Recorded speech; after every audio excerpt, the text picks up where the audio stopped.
Hi అండి. ఈరోజైతే మనం కొత్తిమీర ఊరగాయ చేసుకుందాము. చాలా టేస్టీగా ఎక్కువ రోజులు నిల్వ కూడా ఉంటుంది. ఇదైతే నేను పెద్దవి 2 కొత్తిమీర కట్టలైతే తీసుకున్నాను. ఇవి అయితే నేను కట్ చేసేసి ఆరబెట్టేసుకున్నాను అనమాట ఫ్యాన్ కింద. ఇది ఎండలో అయితే పెట్టకూడదు, నీడలోనే ఆరబెట్టుకోవాలి. దీన్ని ఆరడానికి కూడా ఒక 15-20 మినిట్స్ అయితే పడుతుందనమాట. తడి లేకుండా బాగా ఆరబెట్టేసుకున్నాక నేను ఈ చిన్న కప్పుతోటైతే కొలతేసుకున్నాను. నాకు ఒక 8 కప్స్ అయితే వచ్చిందనమాట. ఆ 2 కొత్తిమీర కట్టలకైతే పెద్దవి.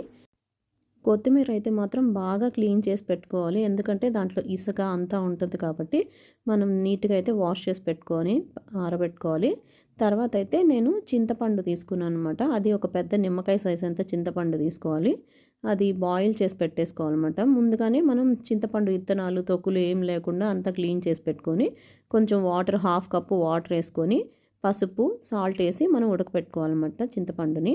అది పక్కన పెట్టుకున్నాక ఒక ప్యాన్లో మెంతులు అయితే ఒక 1.5 స్పూన్ మెంతులు, 2 స్పూన్స్ ఆవాలు అయితే వేసుకోవాలి.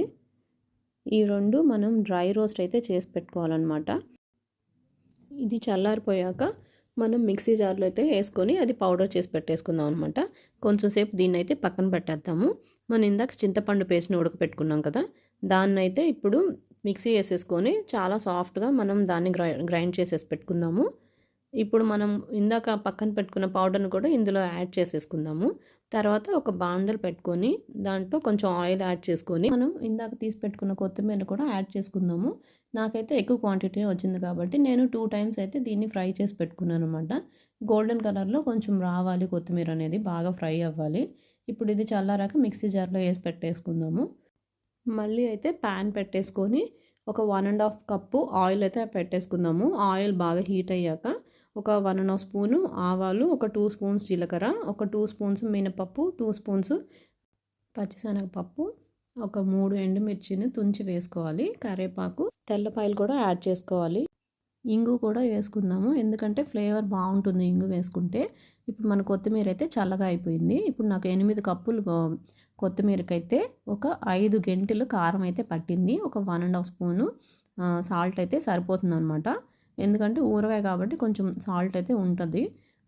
ఇది స్టోరేజ్ చేసుకోవచ్చు అనమాట, ఎక్కువ రోజులు వస్తుంది. ఈ ఊరగాయ అనేది చాలా టేస్టీగా ఉంటుంది. వేడి వేడి అన్నంలోకి కానీ, ఇడ్లీలో కానీ, దోశలోకి కానీ, దేంట్లోకైనా కూడా చాలా బాగుంటుంది అనమాట. ఇప్పుడైతే వేడి వేడి అన్నంలో మంచిగా నెయ్యి, మనం చేసి పెట్టుకున్న కొత్తిమీర ఊరగాయ అయితే ఎలా ఉందనేది టేస్ట్ చూసి చెప్పమని మా అమ్మనైతే అడుగుదాము. అంతే అండి, సింపుల్గా టేస్టీగా ఉండి మన కొత్తిమీర ఊరగాయ రెసిపీ అయితే బాగుందా? కొత్తిమీర పచ్చడి సూపర్.